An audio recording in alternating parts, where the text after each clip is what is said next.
তো আজকে আমার রান্না করে আমি আবার চলে এসেছি। আমি আজকে বানাবো খিচুড়ি। তো দেখো এখানে সব সাজানো আছে, আর দেখো এখানে চাল ডাল রাখা আছে। তো আমি আজকে রান্না করবো খিচুড়ি সত্যিকার।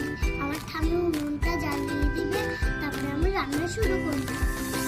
তো দিচ্ছে, এবার আমি দেবো তেল।